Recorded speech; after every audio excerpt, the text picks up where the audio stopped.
Hello, everybody, and welcome to the first episode of Infighting. Today, it's going to be me and my friend Shawn here. We're going to be talking about some of the Democratic candidates for the presidential race 2020. Yeah, we're going to kind of discuss, who we like, who we don't like, and I know that we kind of have differing opinions on who our favorites are. Because I think you're pretty big in the Yang gang. Yeah, as of right now, I'm a big fan of Andrew Yang. Sure, and you know that I'm a big crystal guy, so I'm like crystals and orbs, so I'm very much in the camp of Marianne Williamson. No, I'm just kidding. I'm not going to lie. I'm just gonna ask, is that true? It's not. You know that's not true. Okay, I'm not a big Marianne you Williamson. really got me there for a second. No, I'm not big into Marianne Williams. I do like her. I think she's a nice lady. And honestly, I think I read she's like 60 something, and she looks great. So like maybe we shouldn't discount Orb power. Like there might be something to it. I'm not gonna entertain that. It's all about belief. If you stay positive, you get positive results. I will give not a shout out, but I will give her props for being in the race and being willing to step up and at least attempt to share the stage with some of the other big name candidates. Sure, absolutely. So I guess maybe we could probably start with my actual favorite is, Bernie Sanders. I still stand hard for Bernie Sanders. Like, I still think he's probably the only choice, and I know that you disagree because you're Andrew Yang guy. I really like Andrew Yang. I like him a lot. I will give you this. Bernie probably floats at my number 2. Okay, and Yang is probably my third or fourth. Third or fourth? Yeah, that's fair. Let's start with this. If you were to rate your top, let's say 4, your top 4. Okay. Where would you start? Obviously Bernie Sanders at number 1. Number 2, Tulsi Gabbard. Tulsi Gabbard is my number 2. 3 and 4 are alternating with Andrew Yang and Elizabeth Warren. If I were to start, my number 1 would be Yang for sure. My number 2, I'd probably go with Sanders. And my number 3, I'm kind of torn. My number 3, so like a lot of time, I want to like Tulsi Gabbard too. Mm-hmm.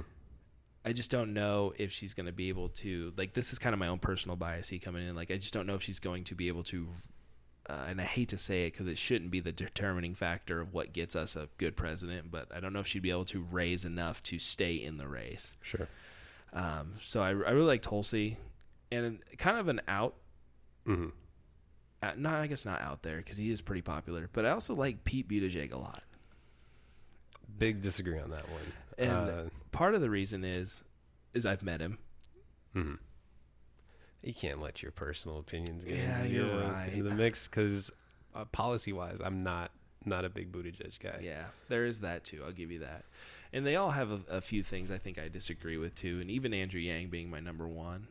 Sure. He does have a few things that I disagree with too. I kind of want to get into that because there are a few kind of glaring issues that I have personally with Andrew Yang. And I kind of want to see like maybe your response to him. Maybe I'm like ignorant on him. I guess the first one would be I like UBI. I think that's where we're going to have to be at some point, even if it's not this upcoming election cycle. But eventually, automation will come in, and we are going to need a UBI. I just don't think that I agree with the way that he's implementing it, in which you have to opt out of other social programs. Because I think that would still disadvantage those people that rely on, like, disability or welfare or WIC or food stamps, because you're giving $1,000 to people who don't need it, and you're forcing people who do need these other programs to opt out of them to get this $1,000. So okay, that's fair. I think let's start with this. So the implementation, I get that. There is something that I've talked about in my political happenings, what I think they call it the welfare cliff, where there's like a certain point where you can't afford to, how do I word this? You can't afford to lose your welfare. You can't afford to make more money, because what you'll lose in welfare, you'll actually come out behind as you gain more money. There's like a certain point where Do you understand what I'm trying to get at there? I don't. Are you saying that like you can't earn a certain amount or you will lose your benefits? Is that what you're saying? Yeah, what you're losing from your benefits as you gain more money actually sets you behind because of the cost of living. Yes. Or because it will bump you out of qualifying for them if you earn a certain amount of money. So then because of what it takes to just live day to day, then you're actually further behind than what you would be on if you just stayed on. And to give a good example of that, I actually I didn't work with this gentleman, but I heard this story from some people that I worked with, or that I currently work with, and that we had an individual who was receiving various kinds of assistance, and he got a good job on with the company that I work for, and my other job, my day job. And he had to quit the job because, according to him, what he was losing in his benefits he would be further behind than what he'd make as a legitimate salary. Does that make sense? That makes sense. But that's also just seems as though this is adding $1,000 to everybody, including the people who need it the most are getting just the set $1,000, and then people who don't need it as much are also just getting the set $1,000. So it still seems like it would be disadvantaging those people. Right. And I do believe that in his plan, he does sort of address this, and it's something I wish that he could flesh out just a little bit more. But he does say, I do believe that you can also opt out of the UBI. You can stay on your current programs if need be. Yeah, no, he has mentioned that, but at the same time, a lot of the time, their benefits aren't going to add up to $1,000. Like if you get on food stamps, for example, you have a maximum of $200 a month. And, if you have kids, you get $200 for each kid you have. But if you're, a single person who needs food stamps, you're getting a max of $200. So if someone's like, here you go, you have the choice between $200 of food stamps or $1,000 cash, most people are going to opt in to the $1,000 of cash. Yeah. And, I don't, in their current system and the way everything works to me right now, it's not a true, like it helps, but it doesn't fix a lot of the problems that people have too. Yeah, and that's kind of another issue that I've had with Andrew Yang is that like this, I don't feel like systematic. Like, oh man, I've lost my train of thought. Hopefully, we can cut this out, right? Okay.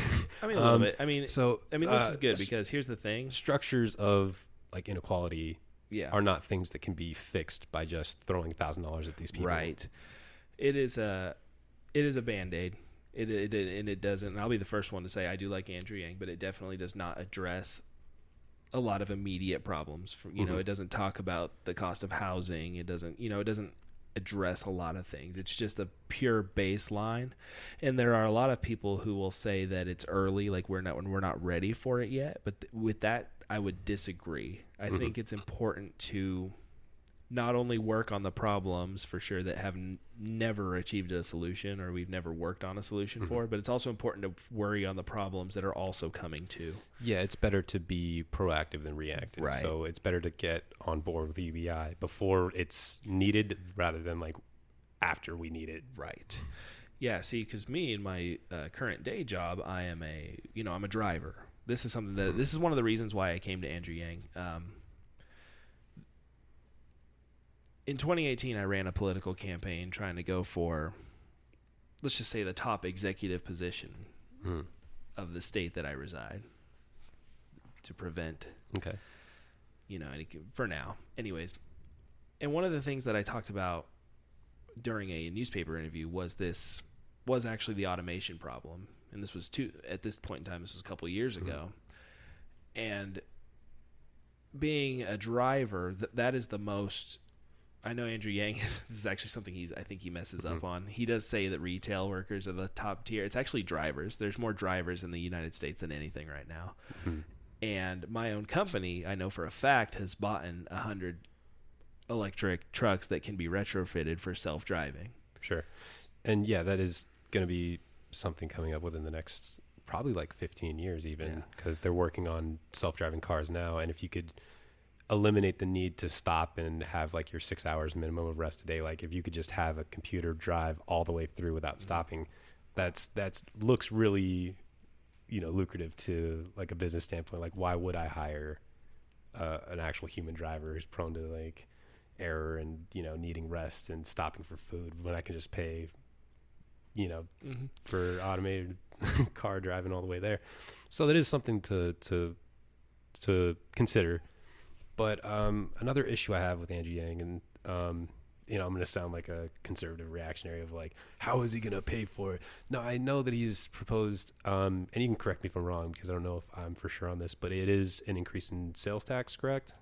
He's it was? Pursuing what he calls a value-added tax, which is it's a tax assessed on companies that implement automative technologies into their company. So like Amazon replacing warehouse workers, this is his favorite example, with robots. They would pay what's called a value-added tax on the wealth that those machines generate. Okay.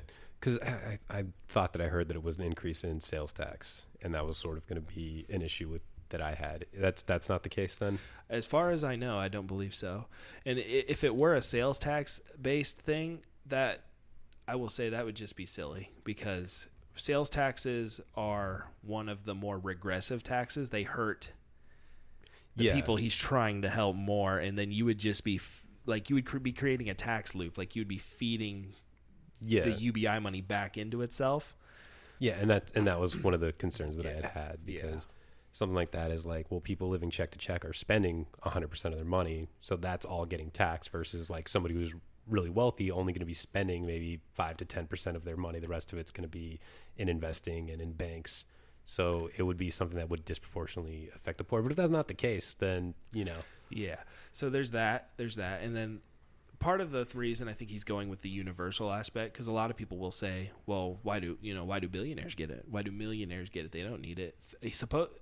Written into it is supposed to be a way to opt out if you don't want it. But then my due response to that is, who would ever turn it down? It's free. Yeah. No, I know. Yeah. And part of it too is Yang has said that in order to sell it to the more conservative side of the spectrum, you have to go universal. Otherwise, it will appear as though it's just another welfare program, that's also why he's relabeled it as Freedom Dividend, is he's trying to rebrand it at the same time. Mm-hmm. Yeah, okay. So those are a couple of the issues. Another one that I have is that he did perform pretty poorly in the debate. And there was that thing of like him saying that his mic was turned off, and then Marianne Williams, and she came out and said the same thing, that her mic had been turned off at certain points during the debate.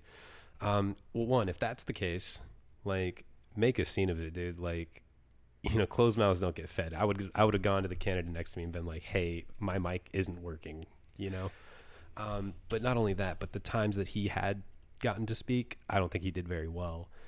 He's definitely coming across as kind of this one-trick pony where, like, his answer to everything was UBI. And there was even a point where they asked him about, like, how he would tackle climate change. And he said that UBI would get the economic boot off the throats of people so that they could focus on climate change. And that this is not a criticism against UBI, but this is definitely a criticism of, like, UBI is absolutely not a solution to climate change. Like, that has nothing to do with each other. Those are actually legitimate concerns, and that is something that I definitely thought, because I watched the debates, and I was like, come on, Andrew. Yeah. Get in there. And you are right, because, I mean, just this is my personal impression of the second night of the debates. Mm-hmm. It was an hour and a half of Biden and Harris shouting at each other. And they weren't really shouting. Well, I think that actually only took up a pretty brief amount of time. I think they did a breakdown of like who spoke the most, and Bernie Sanders got a good amount of time, and Joe Biden I think had the most.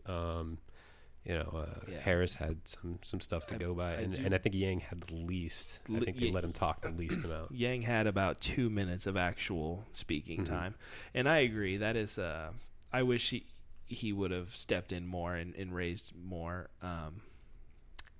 issue with a lot of things.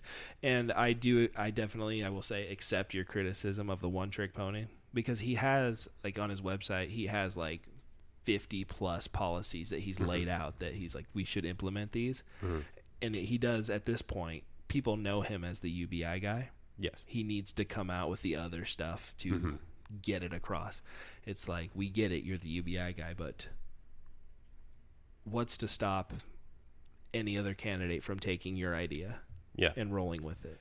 And yeah, he has kind of waffled on certain things like Medicare for all and like free state college. So these are things that I'm not clear on his position on these things, and so that's another thing where like UBI isn't going to solve those problems. And now I'll toss out a little bit of criticism of my own preferred candidate, talking about college tuition, for instance. You're giving people $1,000 a month, but you haven't said anything to say why colleges aren't going to charge $12,000 more a year over it. Well, I think you can point to anything like that. If your landlord knew you were getting an extra $1,000 a month, why wouldn't they tack on an extra $200 to your rent? So does he have like anything proposed as like a way to stop that, like with like national rent control or something of that nature? As far as I know, he does not. And it looks like per using his website, I don't see anything about something about that. And, it is, as you say, it's like, what is to stop people from capitalizing on the known growth of one's income? And, it's something that he could be like, the landlord is also getting the UBI, $1,000 a month. But if he's renting out, 5 or 6 properties, then he can just charge an extra, couple $100 on each of them and make well over that $1,000. And this is, I'm going to say something a little bit too here about talking about something like rent control. The candidate from New York City, the famous meme, the rent's too damn high. Oh, yeah. It's almost, I don't know if I want to say travesty, but he kind of highlighted a really important issue that nobody talks about. Yeah. And that is rental to income ratio and home ownership in general. But we can come back to that. We'll table that one. Sure. So yeah, I will. I'll throw out some more criticism of Yang. I'm not afraid to criticize him at all, even though he is my top candidate. He needs to talk about his other policy positions. Like, per using his website, he has to have at least, I swear, just like I said earlier, about 55 different things here. But even the Medicare for all page, wall of text. Yeah. Like, tell me what you want to give us. Yeah. And, during the debate when asked, who would actually eliminate private insurance, he didn't raise his hand. So that's kind of like, I don't know. But, and then... the counter, real quick, I do want to say the counter argument to that is I've heard this and I need to do more research. I'll be the first one to say that. But I do believe a lot of national healthcare systems that are fully functional and working do contain a small portion of private insurance in one form. Supplemental insurance. Yes. Well, there's different forms of universal healthcare. Like Canada's system is different from the UK system, which is different from Germany's system. So that's definitely something to look into. But so and then it's just that his position on it isn't clear. Yeah. So and yeah, that is for talking about being a national debate champion, he just didn't put in what I thought he would. No, he probably did. I didn't get to see night one. So I was playing Dungeons and Dragons at the time, so I missed that one. But I did get to see the second debate, and in my opinion, he did the worst probably out of everyone that I've seen. I watched about half of night one, and this goes back to my number 3/4 candidate. Tulsi to me was the only one worth listening to. I mean, okay, so let me start with this. I do not want to discredit Elizabeth Warren. I like Elizabeth Warren, but this is I know you said not to get a little personal on this, but this is something that I kind of get the feeling in the air of, that she feels kind of like a politician. Like, I know she's had a lot of those stances for a long time. So I guess I don't know if it's like an aura of just untrustworthiness. I'm not 100% on how to. Yeah, she carries herself in a certain way that's not relatable I'm not done criticizing Yang though, so I think I'd like to go back to that. Yeah, we for can a go back little to bit. that. Sure. Because these, I know that he's your guy, and so He's there's my probably a lot of boy. things that you know about him that I don't. So these are things that I'm actually curious. Like his. Yeah. So I don't know if you saw it recently, but he was asked a foreign policy question. I think it was just like last week. And he waffled on that one hard. I didn't see that one. What was the question? He was asked about Israel and the United States, like, monetary support of it. And they asked him, like, would you like apply pressure to Israel for, not respecting the UN's decision to grant certain lands to Palestinian families, how they're going in and taking them anyway. And they asked, like, is this something that you would, put pressure on them, say, like, we will reduce our funding unless you follow these international laws. And he gave an answer that was like straight out of like a neocon's book of like, well, I'm not going to alienate my ally. Like, we shouldn't do that, Yeah. So And it was just like, I don't know if this is just a topic that he's ignorant on or if this is his actual belief. But that was a huge criticism that was levied at Bernie during the last election, where like, he has no foreign policy, positions or experiences. And I think that this was definitely a huge blind spot in Andrew Yang. mm-hmm. So I don't know. Do you know anything about sort of his foreign policy positions? in all honesty, from all the campaigning that I've seen him do and all the different little bits of media that I've seen, he has pretty well avoided foreign policy. Mm-hmm. I know he's talked a lot about dealing with China and trying to help control the tech theft situation, Sure. but that's about as deep as he's gotten. Okay. As he has acknowledged that like IP theft in China is an issue, but that's about as far as he's gotten. Okay. So yeah, like those are just a couple of like things that are stopping me from being in the Yang gang, So Mhm. these are just kind of some things I feel about him. And so yeah, I do still think that Bernie Sanders is a beautiful man. He's the guy. Bernie's definitely my number 2. You did watch night 2 of the debates, correct? I did watch night 2 of the debate. I did watch sort of like highlights of the first night. I didn't watch the entire thing, but I did watch the entire night 2 debate. Yeah. I did get to see Beto O'Rourke. It's like, do you think we should raise taxes on the rich? No habla español. He just went in this big, and it was okay. No, never mind. Yang didn't do the worst. Beto O'Rourke absolutely did the worst. That was nonsense. You heard it here first, folks. Like, let's.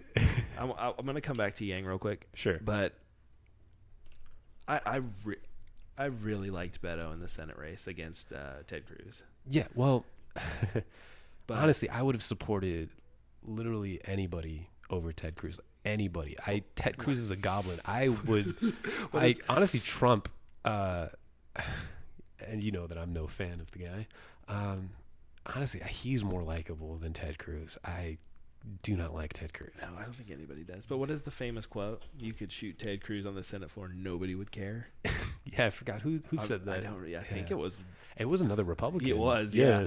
I'm not condoning that, folks. So don't come at me with that one. But yeah, like, so absolutely, like, Beto should drop out and run in Texas. Yeah. Okay. So let me, if I'm understanding correctly, because he ran for Senate, he gave up his shot at his congressional seat. Because they're elected every 2 years, so you can't pick one or the other. Like, you have got to run for one. Like, but he can run for Senate again. He can against. Yes.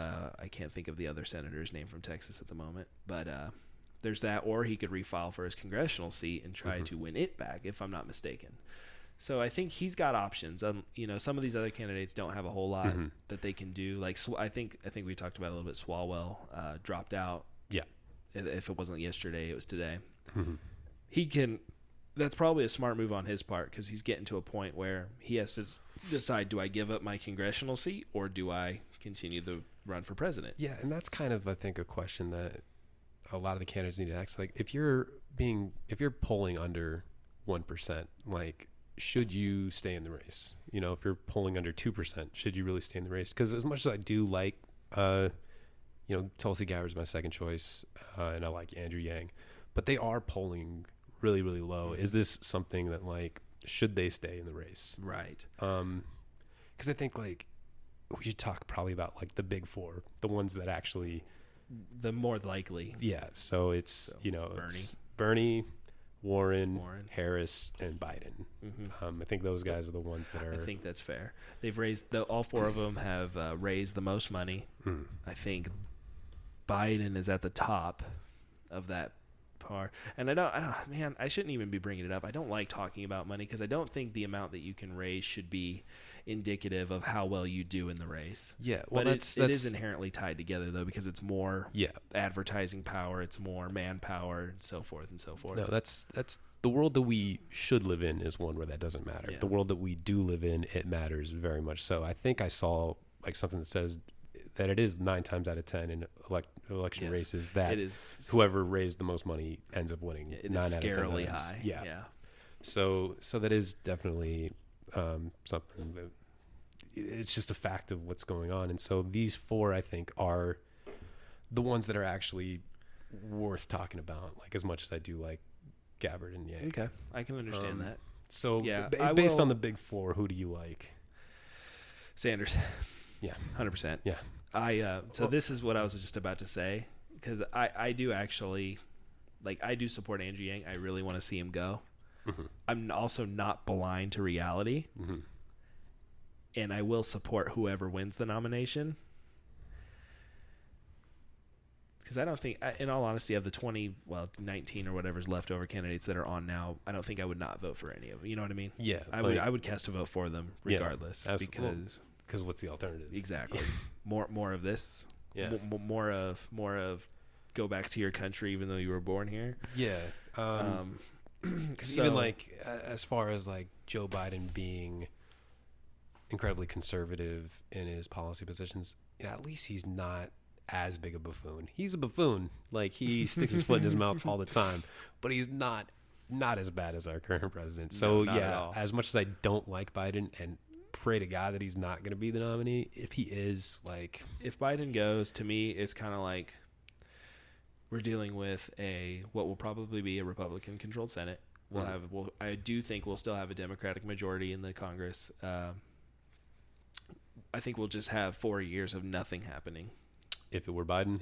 Yeah. I don't think, number one, he doesn't inspire. Not that you can inspire conservatives that much, but he doesn't inspire the base. He doesn't inspire the Democrats. So what I think he's going to do is just chill back. Yeah. Be just a lame duck president. He's going to be him, and he's just going to try to get through. He'll make appeasements. I just think that's what will happen with him. Yeah. Because I think I don't think he would win in the general election. I think the big four are the ones that are most likely going to win the nomination. Not the most likely to win. But the ones most likely to beat Trump, I think it goes Sanders, Harris, Biden, and Warren. And that's not my ranking of which ones I like the best. That's the ones I would give the best opportunity to beat Trump in the general. You went Sanders. What was your number 2? Harris. I think Kamala? she would do better. Just because she is she's a liar, like, to the max. Like that's not like debatable. Like she, talking about listening to Snoop Dogg like years before he came out, like talking about like every time she says that she would eliminate private insurance, like she flip-flops that day. Like she will like talked about like smoking weed when she was, prosecuting people for like huge prison sentences for smoking weed. It's like she's very disingenuous. However, as the debate showed, she's a good debater. She is. She probably did the best, and the polls reflect that. She shot up afterwards. So I think she could probably challenge Trump in the general election better than Biden and better than Warren. Because just Warren, and not to be like playground rules here, but Warren's a nerd, dude. And Trump is a bully. Like, he will steamroller, and that whole Native American debacle. Yeah, like they're gonna lean. He's gonna lean so heavily into that. It's the dumbest controversy, but it's one that it's gonna be her downfall. It's proven ammunition for him. He knows he's already won that argument, and there's something about him that he's so good at keeping keeping the conversation on one small insignificant thing. Yeah, and well, she played right into his hand by like actually entertaining it, going out, getting the DNA test. Like the whole thing was just like, you handled this so poorly. Like he is going to steamroll you in the debates. Why even play the game? Yeah, just leave it alone. Forget about it. And there's something that I like to call the political metagame. Why play the game? Like, be you, do it right. Don't get wrapped up in the silly things. Ignore like the squawking going on around you. Biden too is just a creep, dude. Like that's something that Trump can lean heavily into. That hair sniffing thing. The hair sniffing and the groping, you know, like that again is not like, it's not good. You shouldn't do it. But that's something that I think Trump will lean super heavy into and just, you know. And I don't think he has anything. This is kind of the impression I get from him. I just don't think he's got what it takes to actually say to Trump what needs to be said. Yeah, because honestly, I don't think that, like, I don't know any of Joe Biden's policies. Like, he's running on nothingness. He even said that in one of his fundraisers, like, telling all the billionaires, like, don't worry, guys, if I get elected, nothing's going to change. It's like, what? And that's and let's say something about that, because isn't that one of the biggest things that hurt Hillary Clinton with the progressive base? Yeah. Was, hey, Wall Street, it's okay. Wink. Yeah. No, absolutely. When it's like they're not understanding the shift that's going on within their own party, and that we don't like people that are taking these big like donations. That was the problem with Hillary Clinton. That's what people who were, you know, not typically, you know, inspired to vote, that's why they voted for Trump, because Trump ran on this fake populist campaign of like, I'm not a politician, I'm going to change things, look at me, I'm not taking any big money. And that resonated with people. And Hillary Clinton, meanwhile, was giving, you know, $500,000 paid speeches. And and Biden's doing the same thing. And they're not realizing that young people are privy to this information. They're not looking forward to voting for a guy like that. And then let's not forget that everybody seems to have forgotten the $200 million Trump raised from private like business donors. Yeah. After he had said repeatedly, I'm not going to take. No, he's a fake. Yeah. He's a fake populist. He's not actually. And then what did he do when he got in? Well, conveniently gave himself a massive tax cut. That's weird. Yeah, and benefits for owning real estate. Shocker. Yeah, and hey, I'm not going to distance myself from my business either. Yeah, exactly. I'm still going to run it. Yeah, it's okay. So, and then, but he is such a masterful con artist that because he's not taking like a salary, like people are like, oh my God, look at how gracious he is. But it's like, you don't realize that he's making millions more than he would from his presidential salary in the policies. Yeah, every time he goes to his own club, how much money does he make back from that? Yeah. All the foreign, dignitaries that stay at his hotels, the foreign towers that he's trying to build, you know, in exchange for favors, illegal, by the way. Yeah. But so I do want to go back real quick. It's really, we could bash Trump for four hours here. That's not the point. And it would be a smash hit. That's not the point of this. We're talking about the Democratic candidates. We are talking about the Democratic candidates. Now, this is one thing that I find interesting, because you had talked about Joe Biden raising a lot of money. Sure. He's at $21.5 million for doing nothing. Warren sitting $19 million. Good. Sanders, grassroots, $18 million. Excellent. Kamala Harris, $12 million. Now, that seems like a lot. And it is. And I want to, as soon as I can pull it up here. The lesser candidates, how are they raising so much money? Because quite a few candidates are floating around the $8 million range. And some of them are like names that you just don't hear in. I mean, you just don't hear like the former governor of Colorado. Is it Hickenlooper? Yes. He's raised quite a bit too, I think. And I don't get it. Well, a lot of these corporate interests are they're kind of hedging their bets on certain candidates that are gonna help them out. So like it's worth it to donate a couple thousand to this guy if he even has a modicum of a chance at getting in. Let's see here. Sorry, this data is accurate as of April 15th, so it's a little late, but it was the best list I could find. And then Sanders, Warren, Harris are the top three.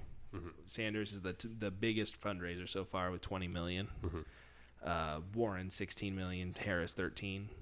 And this is just of April. And I like this list because it has all of them. But Delaney, $12 million. Mm-hmm. O'Rourke, 9.4. Klobuchar, if I'm saying that right, 8.8. Klobuchar, thank you. 8.8. Booker, 7.9. Buttigieg, 7.1. Gabbard, 4.5. And this is before Biden announced, right? That is correct. Because he's not on that list. Yeah.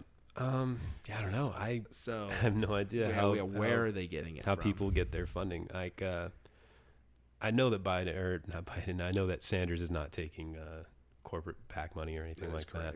So it gives me that's kind of the litmus test. Like, that's my bare minimum, is that if you are taking corporate interest money, like, I don't want you. I don't. Exactly. See, I had a conversation with a friend of mine once, and we had talked about campaign donations, and they of course said, well, from a like a page down or top down perspective, it's like, if you're running and you need the money, why wouldn't you take it from where you can get it? And it's like, but then you're beholden. Yeah, because then it comes into, like, what are you getting into politics for? Are you getting in because you actually want to enact change, or are you getting in to make money? And to me, that's kind of, I agree with you. It's a litmus test. Are you here for change, or is this your career? Are you trying to make money for yourself? Because the fact that they say if you were making, $0 a year and you became a congressman and your net worth skyrockets to an average of $4 million after your first term, what's going on there? Yeah, wherein your salary is not $4 million. No, Where is that coming from? And so that's the thing. When you take in more money than you're getting from your actual taxpayer salary, like, whose interest do you have in mind? Like, do you have the public's in mind when you're actually making well over that from private interests? So it becomes abundantly clear that you're not looking out for the best interest of the people. So I don't want anyone who's taking a lot of money from these private industries. And that's kind of a criticism that's been levied against Warren. Actually, she was taking a lot of money from, like, arms manufacturers. Yeah, so that's kind of a thing that's keeping her out of, like, being my favorite. She has she stood with gun manufacturers pretty frequently. That one, I will say, this is where we will disagree a little bit on this one. I don't mind that one as much. Sure, but I'd have to do a little bit more research and get a little more detailed to see where it's all coming from. Because if we're talking, like, and maybe you can help me on this one, if we're talking like military industrial complex arms manufacturers, not cool. Yeah, well, I think if we're talking like Smith & Wesson, Remington, local manufacturers. No, I think it was the former, because she met Massachusetts. I believe so. Right, like, her home state of Massachusetts apparently has like a large amount of, like, military contracts there. So that's definitely something to consider. It's not like she is, of the four, like, probable candidates, she's my number 2. But that is something that's on there, because she's not an alternative to Bernie. Like, a lot of people bring her up as that, but she's not. See, I think that's kind of what I wouldn't say establishment, but a lot of people are selling her as Bernie Light. Yeah, and I think that's going to be something that happens the more Joe Biden's campaign tanks, is that the establishment's going to recognize, like, Joe Biden is not the guy anymore. So they're probably going to be willing to compromise with someone like Harris or someone like Warren, who is better than Joe Biden, but they are a far cry from Bernie. And that's the thing. Like, Bernie recently released that list of unendorsements, where it was just a series of these, billionaire, like, corporatist guys just talking about, like, how they like every candidate except Bernie. Bernie's the worst one. I don't want Bernie. And the fact that he's the only one that they're scared of is all the proof that I need that he's my guy. And this, we could chat at Bernie, no problem at all. I'd agree with you. I told you he's my number 2. And there's, other than the fact that I feel like Yang addresses a lot of oncoming problems that a lot of other candidates don't, and that's kind of the reason I gravitate towards him. Not as good at selling it as he should be. Sure. I will say I did watch night 2 of the debates, and one thing, while it's a good answer, Bernie, I think, answered "Fight Wall Street" too many times. Sure. I get it. That's been a criticism of Bernie, is that he also sounds like a broken record. The thing is that the problems that he's been talking about have not changed. They've been the same problems that we've been dealing with. Everyone's like, he's still talking about this same policies as his last run. It's because it's the same. Yeah, things haven't changed. Nothing has changed. It's actually gotten worse. Yeah, definitely. The only reason that people don't seem to see it is because the president is riding off of Obama's victory and success. Yeah, and that's honestly probably my biggest fear, is that Bernie does win, and then the economy just collapses, just tanks, because it would be on the bust end of the boom bust cycle. And they undid, in Trump's first 2 years, they undid everything the Obama administration, not everything, but pretty much everything that they put in place to prevent another collapse like this, because we have seen exceptional stock market growth. But here's the thing. But that happens. What is this is another thing that I've always said too. It's like, what does a good stock market mean to the average guy who's out there busting it every day? Yeah, that's the thing, is that it's not a good indicator. The problem with stock markets is that when they do really well, the average guy doesn't see it. But when they tank, the average guy feels it. And I'm gonna get a little angry here now. And I don't want to ever hear anybody be like, well, why don't you just go invest in the stock market? It's like, I have a 401k. But a lot of people don't have extra money like that to just go toss. And we're talking like one share of, say, like Amazon. What is that? $1,500 for one share? Yeah, and at the end of the day, it is gambling. Like, it is. So if you do end up having like, a couple extra $1,000 that you want to start investing, what if those investments tank? Like, that's not where that $2,000. If you're somebody who makes under $100,000 a year, that $2,000 could be put towards so many other things that you're not willing to just risk it. Yeah, and even if they don't tank, most stocks don't pay out a dividend. A dividend is every quarter. They split the earnings to everybody. Most stocks don't pay dividends. The only way you make them is by reselling them to new buyers via broker or whatever. So if you're investing, say, $1,500, let's say $1,000 a month. Andrew Yang, UBI. Hey, no. Okay. So you're investing $1,000. You have to wait for that money to make it back. So let's say your dividend is weak and you only make a couple dollars back. How long is it going to take you to actually, you're going to need that money out by then. And then, other people will say, well, you just keep investing and putting more and more in. It's like, well, normal people cannot do that. That is the point. Yeah. Because there is a price threshold that a lot of people aren't going to be able to make. There is. They don't have that kind of disposable income. One little statement I made back in my political days was, somebody posed a question to me. They said, what are you going to do to help the middle class? And this is one thing I said was, there is no more middle class. Like, stop asking that. There's the working class, and then there's the rich. That's all there is. The proletariat and bourgeoisie, brother. What capitalism got us to, we had a nice curve, but because things were never implemented to preserve it, we done lost it. So there's probably another discussion we had, like downfalls of capitalism, but I do kind of want to dig deep into that at some point. Yeah, so I would kind of it's just a passing thought, something to think about. Yeah, absolutely. But yeah, so that's my fear, is that Sanders would win, and then the economy would just fall out from under him, and then people will attribute that to him and his policies, and it might be another 2 or 3 election cycles before we get another social democrat. Yeah, it is true. As long as people are tying this idea of a healthy stock market to how well your economy is doing, that is a very legitimate possibility, because the other side is so good at selling it. So let's say the scenario you're presenting there is, okay, Bernie passes a lot of great policies, excellent. Stock market goes down. Rich people feel it. And they're so good at selling it, they come back and say, look, we're not making money anymore. But my fear is that the economy is going to tank regardless of who's in charge next. Right. And there's no way to know. That's the unfortunate bit. The way that like Trump is taking advantage of, the job growth that we were seeing at the end of Obama into Trump, and it kept at that steady pace. It wasn't like it was going bad and then he comes in and it's really great. No, this is clearly the residuals of his predecessor. So it takes a few years for these policies to actually come into their own, and you can actually start seeing the effects of it. So whoever's next will start seeing the effects of Trump's policies. And kind of expand a little further on what I was getting at. I know I kind of rehashed everything you said.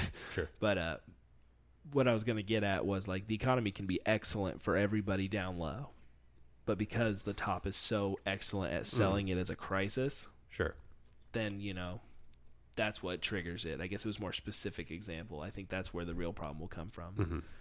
And yeah, that's the thing, is that this idea that if things go really well for the wealthy, that means that it's a good economy, and that's not the case. Unemployment can be low, but if people are working low-paying jobs, that's not an accomplishment. If people are working multiple jobs, that's not an accomplishment. Like how low was unemployment in like these despot dictatorships, like people like to point to like North Korea or China and things like that. I bet the unemployment's low. I'm American and I'm dumb, so I couldn't give you the exact numbers. Right. But like, I don't think we look to these as like excellent countries just because they have low unemployment. Right. Different metrics too. Yeah. And then so back to Yang, that is one thing he's talked about is changing the metrics by which we define success. Yeah. Because he talks about like gross domestic product effectively being a culmination of every transaction made, and that's what we're measuring our country's wealth by. Sure. But it's kind of what we just talked about earlier about like the good stock market not meaning anything to the lower class, and that's what he's kind of running on too. And he wants to come up with a new way to measure metrics. I know a lot of the European nations rank really high on like I don't know who does the study, but like the happiness rating, and we're pretty low. Yeah, sure. And I don't know if there's a way to objectively measure happiness, but I do think there's something to it. I think that you and it's been happening for years. You talk to any average American, even someone who doesn't follow politics very closely, and be like, how do you feel about the government? Nobody's happy. Exactly. Nobody's happy. Like nobody has a positive opinion on it. And that is a thing that I like about Yang, is that he's I don't know if he's coined the term, but he's the one who's been saying it, which is trickle up economy, which is like factually more true than trickle down. Like that's the thing, when you put money into the hands of the working class, they spend it. They spend that money and it gets recirculated in the economy. You give that money, you give huge amounts of money to wealthy people, they don't spend it. So that money is now exists and it's accounted for in the economy, but it's not being used for anything. And so, it's become like a trope of like millennials killing certain industries. Right. Like millennials are killing the napkin industry. Millennials are killing the fabric softener industry. And the reason is that like, we don't have the disposable income to buy these. These things are nice. Like, would I like to get fabric softener? Sure. But I don't have, when I'm budgeting, I'm like, this is something that I can do without. If you gave people extra, or they had more money to do these things, they could save a lot of these businesses and a lot of these industries and spend more money and actually help the economy. It takes a lot of pressure off, and I think that's what I think at the heart of the UBI for the way Yang is implementing it. It takes a lot of the pressure off for the lower guys, because just like you said, I can remember back when I barely made anything, struggling.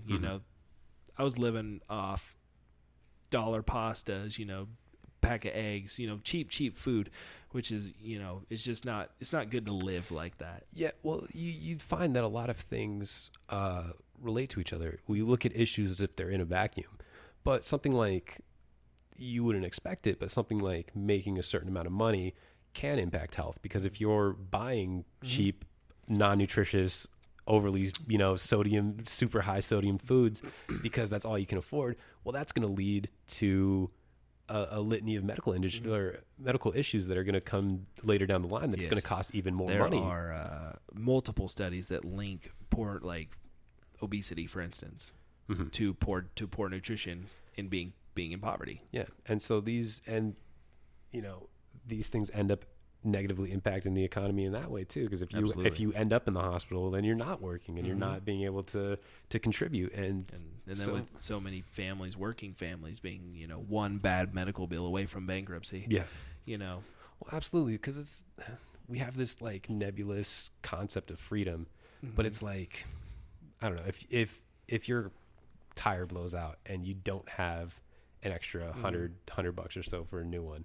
Like, how, like, if you're living in constant fear of one emergency away, like not even an emergency, but just something you didn't account for, just derailing your entire life. That's like, that corporate influence right there. You want to talk about tires getting blown out?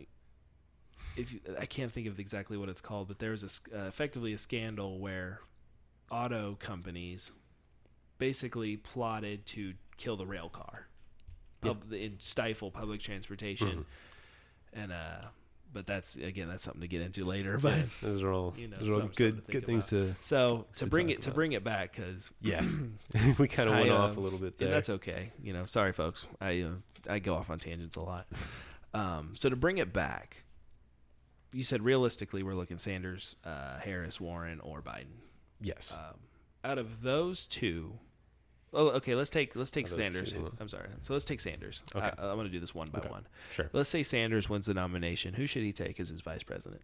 Who would you like to see him take as a VP? Gabbard. Tulsi Gabbard. Absolutely. I would. This is where I would go Sanders Yang for VP. That's the thing, is that I feel like a lot of their views are opposing on certain things, like. Again, back to his version of Medicare for All versus Bernie's, I don't think it's a unified vision.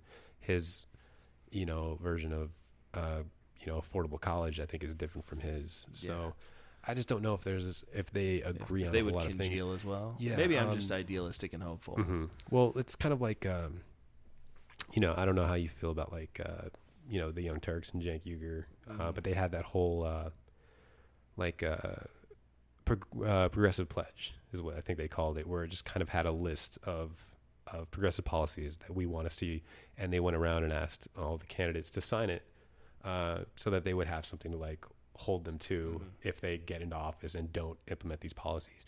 And Andrew Yang didn't sign it. He didn't agree with a whole lot of them there, and on there was getting rid of dark money influencing elections, getting money out of politics, universal health care, free tuition, and a lot of these things. And Yang had sort of like caveats to a lot of them. Like Bernie Sanders signed it outright, like just straight up took it. Yeah, and Yang didn't sign it, which I appreciate. I appreciate that he was honest about like, I don't necessarily agree with this. I'm not going to lie to you guys and do it just because. So I like that he didn't sign it because he disagrees. But the fact that he disagrees is something that kind of leaves me just sort of questioning whether or not a Yang Sanders ticket would even happen. Yeah, and it probably wouldn't. A lot of guys, when they pick their VPs, will take longtime politicians, people who've been in it, so they know. Yeah, I could respect Sanders Gabbard. I do like Tulsi a lot. I will say, Tulsi does not get the attention she deserves. No, not at all. I will agree with you on that one, 100%. And I really enjoy her non-interventionist. Absolutely. Mentalities and stances, I should say. Yeah, because it's interesting to me because there's isolationism. I wouldn't call it unique to the right, but they do definitely love to take it in the form of, why are we sending aid to X country? Their version of isolationism is like, we shouldn't help other countries, but like, let's still expand imperialism. Exactly. So it's with Gabbard, she sells it. I mean, she's basically giving them what they want. It's like, we don't want to intervene when we are not needed.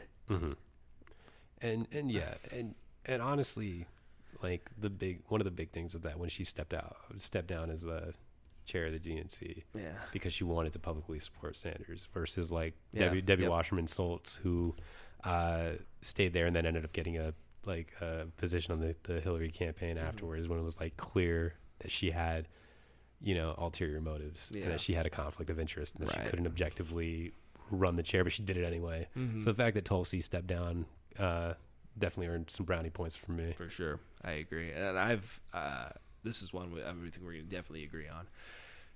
Every time I see her do an interview, I just enjoy it. I enjoy her character. She's got an excellent aura of personality around her, and I just like it. I like her a lot. I can definitely respect Sanders Gabbard. Yeah, that's... Maybe give Yang a new position. Maybe create a new department of the future. Absolutely. This is actually one idea I've always had. This could get a step away from candidates for a second here, but I do believe Finland, who's a I'm a big fan of everything they do because I just think they're so well run, and I get it. They're a homogenous culture and blah blah blah. I don't want to hear it. I hate that argument. I hate it. Yeah, it just I don't want to hear it. Okay, nobody bring it up. So, anyways, they instituted in the early '90s what they called like the Department of the Future or something like that. Basically, they got a group of people and said, "Okay, what's coming?" Are they the ones that have the seed vault, or is that I believe it's in Norway. Okay, but that's a Gates Foundation. Yeah. That's program. kind of I like that idea that That's somebody out there is thinking about this. Non-political comment here. The movie Titan AE, same concept. Oh, classic, love that movie. Classic. Underrated. Matt Damon. Yes, Yeah. Matt Damon, underrated. Anyways, so Finland has a Department of the Future, and so they got all these experts together, and they said, okay, at the time their country was, the primary export was, I think, wood. And they said, okay, what's coming? Like the rest of the Western nations they have all these infrastructure, this technology, what's coming next? And they basically tasked this group with figuring out what can we do for our people to help us. And they came back and they said wireless technology. That's why Nokia got so big, was they came out and said cell phones are the future. So they they got with Nokia and they created this wireless technology that, eventually turned into cell phones and blah, blah, blah. But the point is, when you have an organization like that or a group that works for the people, say what's coming, then you can open these new industries, because right now nobody's really working for the new industries, or they're not talking about what's coming. You're thinking about having like a certain department that tries to predict trends? Yeah. Or okay. Yeah.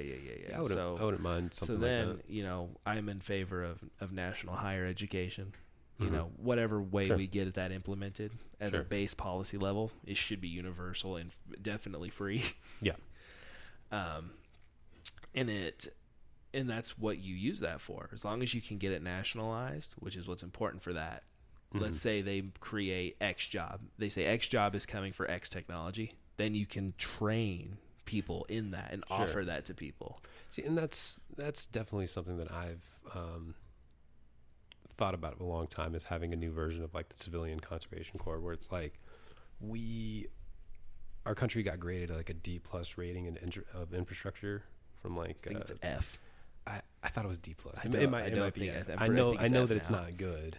I definitely know that it's not good. There's a bridge, a major interstate bridge just west of here that has metal plates along the bottom because it's cracking. Yeah. So like there's work to be done. Yeah. And we have a lot of people, and I think that this could even tackle something like automation, because if it were service industry jobs that are automated, you have a bunch of people who are now out of a job and don't have their skill set has been outdated, so they need something new. Having like I was in a program called the California Conservation Corps, where it was like almost like a boarding school. We lived at a government facility and got on the job training and got certified in chainsaw, firefighting, arborists. So and we just got a bunch of on the job training. We got paid full time as minimum wage, but we had a place to stay, 3 meals a day. And then afterwards, a lot of us went on to actually become firefighters and become tree workers and have a skill. So to implement something like that nationwide, of like, cement workers, cement masons, road workers, people that can work on our pipes, on our infrastructure, something like a big program like that. That's just like, we have a whole bunch of people that are in fields, jobs that they don't like, that don't pay them well, and that they don't want to do. Grab all these people, all these young people that are just kind of, hungry for something new, give them a skill, give them a trade, and have it all be funded and then paid for. And boom, you've created massive amount of jobs, massive amount of like potentially high paying jobs with good benefits. Absolutely. Well, we definitely trailed off from the candidate. I tell you what, it was a good intro, because there's so much. The thing about it is there's so much to get into. When you're dealing with 20 candidates who each have their own unique policy perspectives, there's just so much to discuss. Sure. And we've kind of like danced around it the entire night, but we're both Marianne Williamson, right? Like that's absolutely. That's who we go. We have to recapture our country with love. That's the only option. That's the only thing that can beat hate is love. and crystals. Absolutely. And crystals and orbs. All right, folks, we're gonna call it there. Yeah.